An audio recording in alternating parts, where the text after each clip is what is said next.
ప్రభువైన యేసుక్రీస్తు నామములో మీకు సమాధానం కలుగునుగాక. షలోమ్. ఈ ఉదయకాల సమయం కొరకు కీర్తనలు 117వ అధ్యాయము 2వ వచనము. ఈ ఉదయకాల సమయంలో ఒక చిన్న మనవి చేస్తున్నాను. వీలైతే దాన్ని అంగీకరించి ఆచరణలో పెట్టడానికి ప్రయత్నం చేయండి. ఈ ఒక్కరోజు కొరకే చదువుతాను, చూడండి.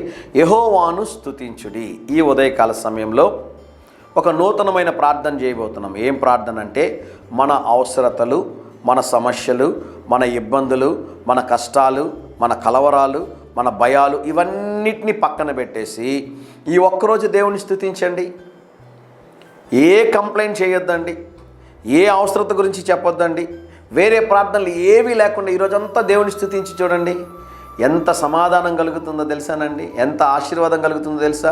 స్తుతి నీ జీవితంలో స్థితిని, పరిస్థితిని మార్చివేస్తుంది. దేవుని నామానికి స్తోత్రం కలుగును గాక.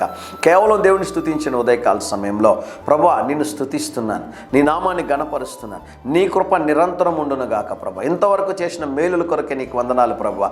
ఈ ఉదయకాల సమయంలో కృతజ్ఞత కలిగిన హృదయముతో, హృదయపూర్వకముగా, సంతోషముగా దేవుని స్తుతించండి.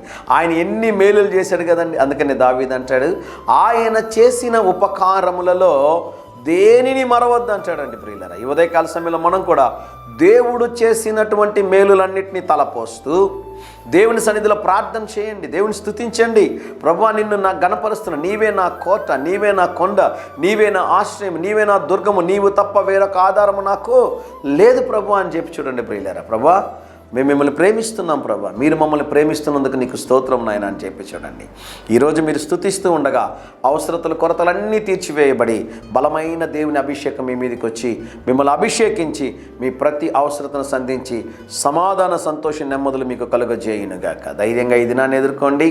దేవుని సన్నిధి మీకు తోడుగా వచ్చునుగాక. ప్రియ పరలోకపు తండ్రి, ఈ దినం మా ప్రియులు తలపెట్టుచున్న ప్రతి కార్యంలో జయమును అనుగ్రహించమని యేసు నామములో ప్రార్థిస్తున్నాము తండ్రి.